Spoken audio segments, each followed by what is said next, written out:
Hello students, कैसे हैं आप लोग। आज की अपनी इस क्लास में हम लोग जिस टॉपिक को डिस्कस करेंगे वो बहुत ही इम्पोर्टेंट टॉपिक है और उस टॉपिक से रिलेटेड कई क्वेश्चंस हमारे एग्जाम में पूछे जाते हैं।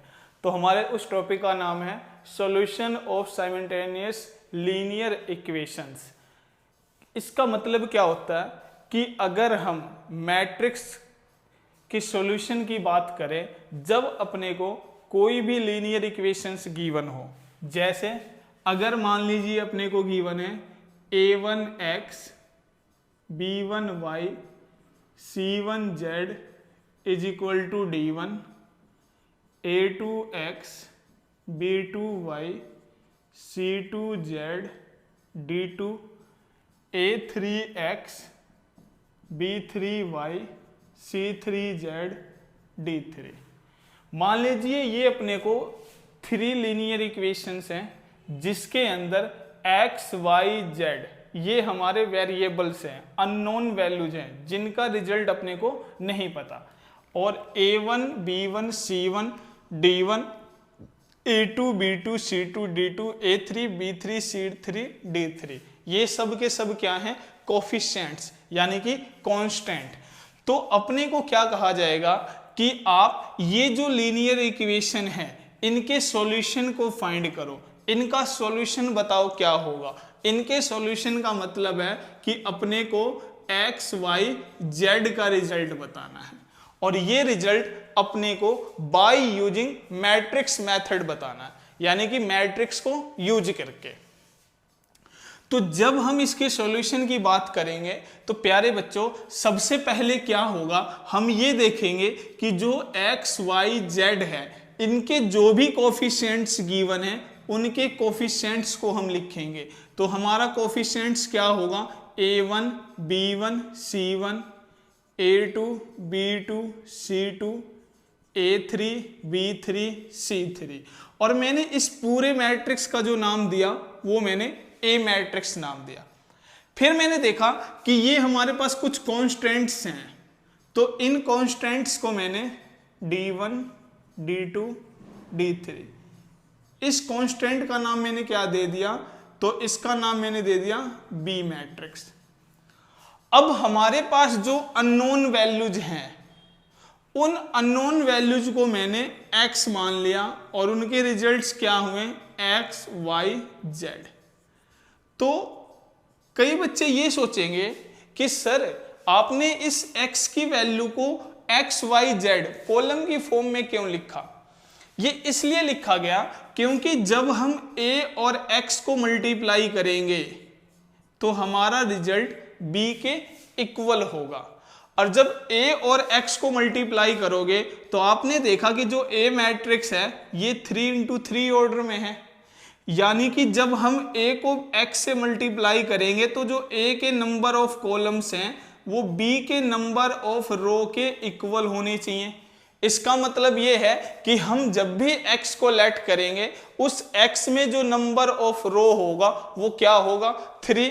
तो वो 3 हो इसके लिए हमारे पास केवल एक ही पैटर्न है। अगर मैं इस x को ऐसे लिख लेता तो यहां पर मेरा नंबर ऑफ रो 3 नहीं है, और जब 3 नहीं है तो हम a को x से मल्टीप्लाई नहीं कर सकते, क्योंकि मल्टीप्लाई करने के रूल में मैंने आपको ये बता रखा है कि कोई भी दो मैट्रिक्स मल्टीप्लाई कब होंगे? जब प्री फैक्टर के number of column post factor के नंबर ऑफ रो के इक्वल हो।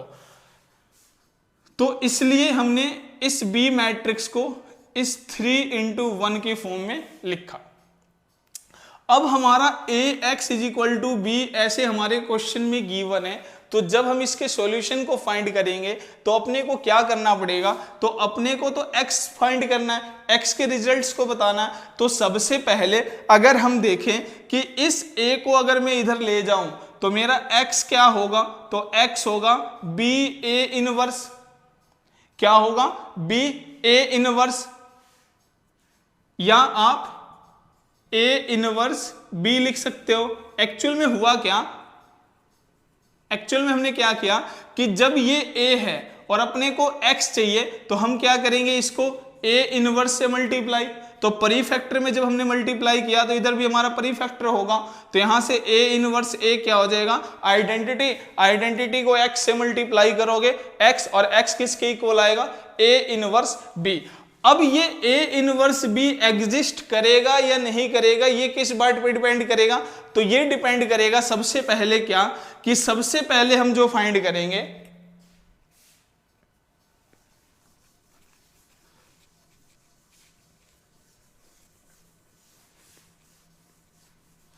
सबसे पहले हम क्या फाइंड करेंगे, तो जब भी आपको सॉल्यूशन पूछा जाए आपसे, तो आप उस मैट्रिक्स के जो भी आपको इक्वेशन गिवन है, उस इक्वेशन के मैट्रिक्स के डिटरमिनेंट को फाइंड करोगे। तो होगा क्या, या तो आपका डिटरमिनेंट नॉट इक्वल टू 0 होगा, या आपका डिटरमिनेंट इक्वल टू 0 होगा। जब आपका डिटरमिनेंट नॉट इक्वल टू 0 होगा तो हम कहेंगे कि जो हमारा सॉल्यूशन है, जो हमारे इक्वेशंस हैं, वो क्या है, कंसिस्टेंट है, और कंसिस्टेंट होने की वजह से उनका जो सॉल्यूशन होगा वो क्या होगा, यूनिक सॉल्यूशन। और जब यूनिक सॉल्यूशन होगा तो उसका a इनवर्स एग्जिस्ट करेगा, और a इनवर्स एग्जिस्ट करते ही हमारा x is equal to a inverse भी अप्लाई होगा। यानी कि हम क्या करेंगे, हम a इनवर्स को फाइंड करेंगे, और a इनवर्स का जो भी रिजल्ट होगा उस रिजल्ट को b मैट्रिक्स से मल्टीप्लाई करना, मल्टीप्लाई करने के बाद जो रिजल्ट आए उस रिजल्ट को x मैट्रिक्स के इक्वल पुट करना, और वहां पर इक्वलिटीज ऑफ टू मैट्रिक्स के कॉन्सेप्ट के थ्रू हम x y z की वैल्यू को फाइंड कर सकते हैं। अगर सपोज करो हमारा रिजल्ट जो डिटरमिनेंट ऑफ a है वो इक्वल टू 0 हुआ, तो जब ये इक्वल टू 0 होगा तो ये क्या होगा, ये इनकंसिस्टेंट होगा, या इसके इनफाइनाइट मैनी सॉल्यूशन क्या होगा, या तो वो इनकंसिस्टेंट होगा या उसके इनफाइनाइट मैनी सॉल्यूशन बनेंगे। अब वो इनकंसिस्टेंट होगा या उसके इनफाइनाइट मैनी सॉल्यूशन बनेंगे, ये कैसे चेक कर सकते हैं, तो इसको चेक करने के लिए अपने को क्या करना पड़ेगा, अपने को एडज्वाइंट ऑफ a को b से मल्टीप्लाई करना पड़ेगा। अगर तो होगा क्या, जब आप एडज्वाइंट ऑफ a को b से मल्टीप्लाई करोगे तो या तो वो रिजल्ट इक्वल टू 0 होगा, या वो रिजल्ट नॉट इक्वल टू 0 होगा। जब वो नॉट इक्वल टू 0 होगा तो वो इनकंसिस्टेंट होगा, और जब हमारा सॉल्यूशन इनकंसिस्टेंट हो तो उसका कोई भी सॉल्यूशन नहीं बनेगा।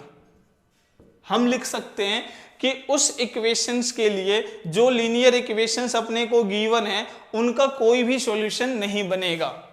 लेकिन जैसे ही हमारा एडज्वाइंट ऑफ a b का प्रोडक्ट 0 के इक्वल हुआ तो हम लिखेंगे कि जो हमारे इक्वेशंस हैं वो क्या है, कंसिस्टेंट है, और कंसिस्टेंट होने की वजह से इनका जो सॉल्यूशन होगा वो क्या होगा, इनफाइनाइट मैनी सॉल्यूशन। और जब इनफाइनाइट मैनी सॉल्यूशन होगा तो इस सॉल्यूशन को फाइंड करने के लिए अपने को x y z ये जो 3 वेरिएबल्स हैं, इन वेरिएबल्स में से एक वेरिएबल को किसी स्केलर क्वांटिटी के इक्वल पुट करना होगा, और जैसे ही हम उसको इक्वल पुट करेंगे किसी स्केलर क्वांटिटी के तो उसके बाद हमारा रिजल्ट आ सकता है। तो इस बात का ध्यान रखना कि जब भी आपको लीनियर इक्वेशंस के सॉल्यूशन की बात की जाए, उसके सॉल्यूशन को फाइंड करने के लिए कहा जाए, तो आप इस पैटर्न को यूज करोगे। सबसे पहले आप क्या करोगे, a के डिटरमिनेंट को फाइंड करोगे। अगर a का डिटरमिनेंट नॉट इक्वल टू 0 है तो वो कंसिस्टेंट होगा, उसका सॉल्यूशन यूनिक होगा, और वहां पर x is equal to a inverse b exist करेगा। अगर वो डिटरमिनेंट इक्वल टू 0 हुआ तो उसका सॉल्यूशन या तो इनकंसिस्टेंट होगा या इनफाइनाइट मैनी सॉल्यूशन होगा। तो इनकंसिस्टेंट या इनफाइनाइट मैनी सॉल्यूशन के लिए कैसे चेक करेंगे, तो हम एडज्वाइंट ऑफ a को b से मल्टीप्लाई करेंगे। तो मल्टीप्लाई करते ही हमारा रिजल्ट या तो 0 होगा या नॉट इक्वल टू 0 होगा। जब वो नॉट इक्वल टू 0 होगा तो वो इनकंसिस्टेंट होगा और उसका कोई भी सॉल्यूशन नहीं बनेगा। लेकिन जैसे ही अगर वो 0 के इक्वल हुआ तो उसका जो सॉल्यूशन होंगे कंसिस्टेंट होंगे और उसमें इनफाइनाइट मैनी सॉल्यूशन बनेंगे। अब इन बातों को अगर हम समझने की कोशिश करें तो इसके लिए एक एग्जाम्पल को समझने की कोशिश करते हैं। अगर वो एग्जाम्पल अपने को समझ में आ गया तो धीरे धीरे हम इन बातों को और अच्छे तरीके से समझ पाएंगे। तो जैसे कि एक क्वेश्चन है हमारे पास, क्या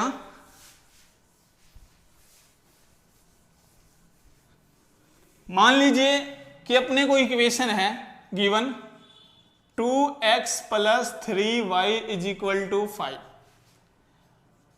4x + 5y = 6। अपने को ये दो लीनियर इक्वेशन गिवन है और अपने से कहा गया कि इन लीनियर इक्वेशंस का सॉल्यूशन बताओ। तो इनके सॉल्यूशन को बताने के लिए चाहे आपके पास वेरिएबल 2 हो चाहे वेरिएबल 3 हो, उन दोनों केसेस में जो प्रोसेस होगा वो ये होगा कि सबसे पहले आप उनके कोफिशिएंट को लिखो। तो मैंने इनके कोफिशिएंट को जब लिखा तो 2, 3, 4, 5 और इसको मैंने ए मैट्रिक्स मान लिया। एक्स मैट्रिक्स मैंने मान लिया स्मॉल एक्स वाई को और बी मैट्रिक्स मैंने मान लिया 5, 6 को। तो मेरा प्रोसेस होगा सबसे पहले मैं ए के डिटर्मिनेंट को फाइंड करूं। तो ए का डिटर्मिनेंट क्या होगा? Product of diagonal element minus product of diagonal elements. तो हमारा रिजल्ट आया -2, यानी कि ए का डिटर्मिनेंट नॉट इक्वल टू 0। तो हमारा जो सिस्टम है, system is consistent and have unique solution, यानी कि हमारा सिस्टम कंसिस्टेंट होगा और उसका जो सॉल्यूशन होगा वो क्या होगा? यूनिक। यूनिक सॉल्यूशन का मतलब क्या कि उसमें जो x और y की वैल्यू होगे वो रिजल्ट कभी भी चेंज नहीं हो सकता। आप उसको किसी भी मेथड से चेंज करो, सॉल्व करो, आपका रिजल्ट वही होगा। तो जब ये यूनिक है तो इसमें आपका x = A 1b एग्जिस्ट करेगा और जैसे ही ये एग्जिस्ट करेगा तो अपने को सबसे पहले क्या चाहिए होगा? A 1। और A 1 निकालने का जो फॉर्मूला है वो क्या है? Adjoint of A divided by determinant of A। यानी कि अपने को अब यहां एडजॉइंट चाहिए, डिटर्मिनेंट हमने फाइंड कर रखा है। तो एडजॉइंट निकालने के लिए हम क्या करेंगे? हम जो मैट्रिक्स अपने को A गिवन है, क्या है? 2, 3, 4, 5, हम इसके कोफैक्टर को फाइंड करेंगे। तो इसका कोफैक्टर क्या होगा? A11 first row first column 5, A12 first row second column 4, 1 + 2 3, odd है तो sign change. A21 second row first column 3, odd sign change. A22 second row second column. अब इन एलिमेंट्स को इनके पोजीशन के रिस्पेक्टिवली पुट करना और उसके बाद ट्रांसपोज। तो रिजल्ट क्या हुआ? 5, -4, -3, 2। अब ये जो रिजल्ट आया ये हमारा क्या है? Adjoint of A। अपने को क्या चाहिए? इनवर्स। तो एडजॉइंट ऑफ A को अगर हम इसके डिटर्मिनेंट से डिवाइड कर दें तो हमारा इनवर्स क्या होगा? तो ये हो जाएगा -5/2, 3/2 +2 -1। अब जैसे हमने A 1 को फाइंड किया तो अपने को एक्चुअल में चाहिए क्या था? x। और x किस कंडीशन को सेटिस्फाई कर रहा है? A 1b। तो x A 1 की वैल्यू -5/2, 3/2, 2 -1 और b की वैल्यू क्या है? 5, 6। तो जैसे ही आप इसको मल्टीप्लाई करोगे तो आपका रिजल्ट क्या होगा?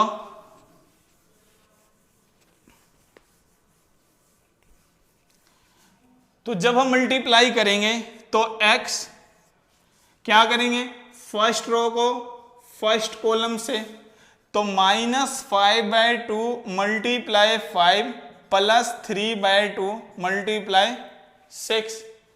सेकेंड रो को फर्स्ट कॉलम से 2 मल्टीप्लाई 5 प्लस -1 मल्टीप्लाई 6, और x है किसके इक्वल, स्मॉल एक्स वाई।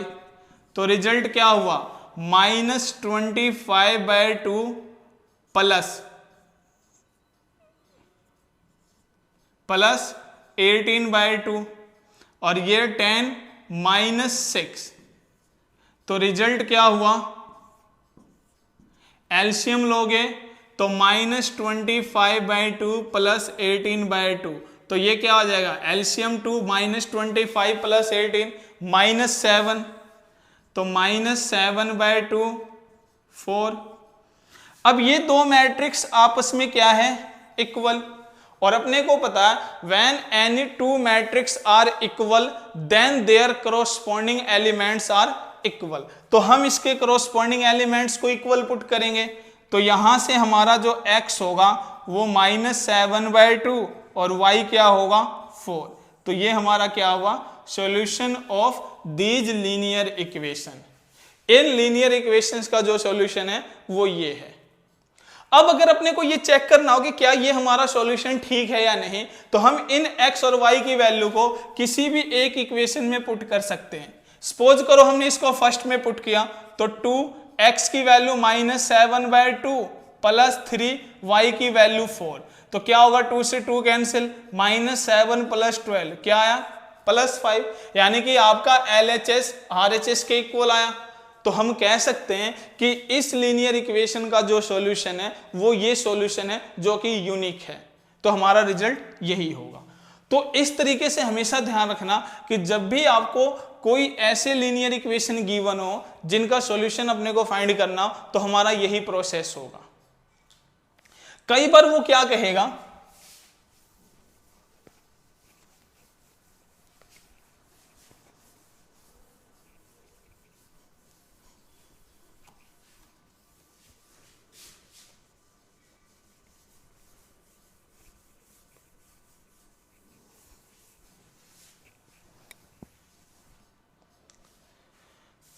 कई बार ऐसा भी कहा जा सकता है कि अगर अपने को लीनियर इक्वेशन है 6x प्लस 12y 12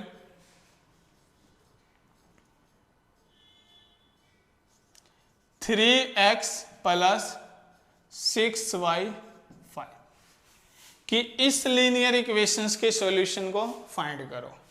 तो सबसे पहले प्रोसेस हमारा वही, ए मैट्रिक्स क्या 6 12 3 6, एक्स मैट्रिक्स x y, और बी मैट्रिक्स क्या होगा 12 5। अब जैसे ही हम ए के डिटर्मिनेंट को सॉल्व करेंगे तो 6 × 6 36 -12 × 3 36, 36 से 36 कैंसिल, तो ए का डिटर्मिनेंट क्या हुआ 0, यानी कि ए का डिटर्मिनेंट जैसे ही 0 हुआ तो हम कह सकते हैं कि इसका जो इनवर्स होगा वो एग्जिस्ट नहीं करेगा। इनवर्स डज नॉट एग्जिस्ट, इसका इनवर्स एग्जिस्ट नहीं करेगा। अब जब इसका इनवर्स एग्जिस्ट नहीं करेगा तो हम इसके सॉल्यूशन को सिंपली फाइंड नहीं कर सकते। तो इसका सॉल्यूशन अगर करना हो तो क्या करना पड़ेगा, मान लीजिए हमने लेट किया y = k, तो यहां से 6x क्या होगा 12 - 12k, तो 6x क्या हुआ 6 कॉमन 6 2 - 2k, तो x की वैल्यू 2 - 2k, यानी कि x आपका ये हुआ और y आपका k, यानी कि इसके कितने सॉल्यूशन होंगे, इनफाइनाइट मैनी सॉल्यूशन। वो कैसे, जैसे जैसे हम x की वैल्यू को चेंज करेंगे, हम जैसे जैसे हम y की वैल्यू को चेंज करेंगे वैसे वैसे हमारा x क्या होगा, चेंज होगा। तो जब भी अपने को ऐसा मैट्रिक्स गिवन हो, तो जब डिटर्मिनेंट नॉट इक्वल टू 0 आ जाए तो उसमें हमारा इनवर्स एग्जिस्ट नहीं करेगा। जब नहीं करेगा तो वहां एडजॉइंट का कॉन्सेप्ट यूज होगा, और वो कॉन्सेप्ट एक्चुअल में हम 3x3 मैट्रिक्स में करेंगे। जब वो 2x2 मैट्रिक्स होगा तो हम डायरेक्ट लिख सकते हैं कि इसका सॉल्यूशन क्या है, यूनिक नहीं है।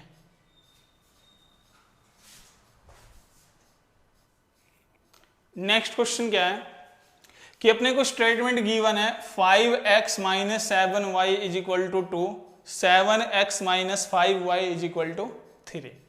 तो हम क्या करेंगे प्यारे बच्चों, सबसे पहले हम A मैट्रिक्स को लिखेंगे जो कि क्या होगा 5 - 7 7 - 5।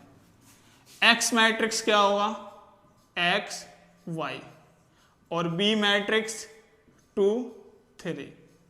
तो सबसे पहले आप A के डिटर्मिनेंट को फाइंड करो जो कि क्या होगा 5 × -5 -25 -7 × -7 -49। तो हमारा रिजल्ट आया -25 + 49 यानी कि 24। तो हमारा A determinant not equal to 0।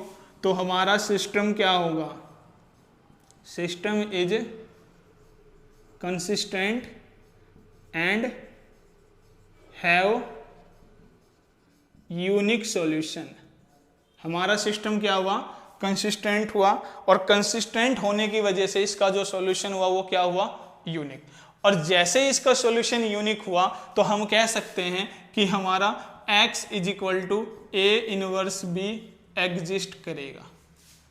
तो जब ये करेगा तो अपने को पता है A इनवर्स किसके इक्वल होता है, adjoint of A divided by determinant of A। तो अब अपने को एडजॉइंट चाहिए। एडजॉइंट आप कैसे निकालोगे, तो A मैट्रिक्स के कोफैक्टर को फाइंड करो। तो A11 first row first column -5, A12 first row second column -7, A21 second row first column +7, A22 second row second column 5। अब जैसे ही आप इसको इसके पोजीशन के रिस्पेक्टिवली लिखोगे -5 -7 7 5, और इसका ट्रांसपोज तो क्या हुआ -5 -7 7 5। अब ये जो रिजल्ट आया ये हमारा क्या हुआ, adjoint of A, adjoint of A। तो आपका इनवर्स क्या होगा, तो इस एडजॉइंट को डिटर्मिनेंट से डिवाइड कर दो, तो आपका इनवर्स हुआ 1/24 -5 7 -7 5। अपने को चाहिए क्या, x। तो x की वैल्यू क्या है, A inverse B। A inverse की वैल्यू 1/24 -5 7 -7 5, और B की वैल्यू है 2 3। आप चाहो तो इस 24 को अंदर डिवाइड भी कर सकते थे, उससे कोई फर्क नहीं पड़ना। अब जैसे ही हम 1/24 इस मैट्रिक्स को मल्टीप्लाई करेंगे तो पहले फर्स्ट रो को फर्स्ट कॉलम से, तो क्या होगा -5 × 2 -10, 7 × 3 +21, फिर -7 × 2 -14, 5 × 3 15। तो आपका रिजल्ट क्या आया 1/24 11 1। जब आप डिवाइड करोगे तो x की वैल्यू क्या 11/24 1/24, और आपका x जो है वो किसके इक्वल है, तो x की वैल्यू है स्मॉल xy। अब यहां से कॉन्सेप्ट क्या होगा, when any two matrix are equal then their corresponding elements are equal. तो यहां से x की वैल्यू 11/24 और y की वैल्यू 1/24। तो ये हमारा क्या हो गया सॉल्यूशन। और इसको अगर वेरीफाई करना हो तो वही सेम रूल, इस x और y की वैल्यू को किसी भी एक इक्वेशन में पुट कर दो। तो सपोज करो अगर हमने फर्स्ट इक्वेशन में पुट किया LHS, तो 5x की वैल्यू क्या 11/24 -7, y की वैल्यू 1/24। तो आपका एलसीएम क्या होगा 24, 11 × 5 क्या होगा 55 -7, 55 - 7 क्या होता है 48/24, कैंसिल 2। तो ये रिजल्ट जो है वो क्या है RHS। तो इस तरीके से जो आपका सॉल्यूशन आया उस सॉल्यूशन को यूज करके आप वेरीफाई कर सकते हो कि वो सॉल्यूशन ठीक है या नहीं, और वेरीफाई करने का रूल हमारा ये होता। कई बार जब हमसे इस टाइप के क्वेश्चंस को ऑब्जेक्टिव फॉर्म में पूछा जाए, अगर कॉम्पिटिटिव एग्जाम्स की बात करें और हमसे लीनियर इक्वेशन गिवन और ये कहा जाए कि इसके सॉल्यूशन को फाइंड करो, तो उस केस में कॉम्पिटिटिव एग्जाम्स के अंदर हम इस पैटर्न को यूज नहीं करते, क्योंकि वहां ये पैटर्न काफी लेंथी हो जाएगा जो कि हमारे लिए प्रॉब्लम क्रिएट करेगा। तो उस केस में हम क्या करते हैं, hit and trial method use करेंगे, यानी कि जो ऑप्शन अपने को गिवन है उन ऑप्शंस को हम इक्वेशन में पुट करेंगे और जो ऑप्शन इक्वेशन को सेटिस्फाई कर जाए यानी कि वही हमारा क्या होगा, सॉल्यूशन होगा। तो कॉम्पिटिटिव एग्जाम्स में हम इस टाइप के क्वेश्चंस को हिट एंड ट्रायल मेथड से करते हैं, यानी कि बाय यूजिंग ऑप्शन। तो आज के इस क्लास में हमने 2-3 क्वेश्चंस किए और वो दोनों तीनों क्वेश्चंस हमारे क्या थे, 2x2 ऑर्डर के मैट्रिक्स में थे। तो इस टाइप के क्वेश्चंस को और सॉल्व करना है। धन्यवाद।